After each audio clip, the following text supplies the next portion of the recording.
United Nations Convention on the Law of the Sea, Article 199, Contingency Plans Against Pollution, in the cases referred to in Article 198,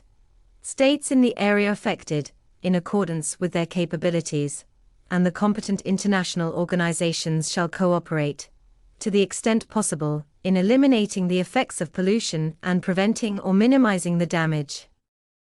To this end, states shall jointly develop and promote contingency plans for responding to pollution incidents in the marine environment.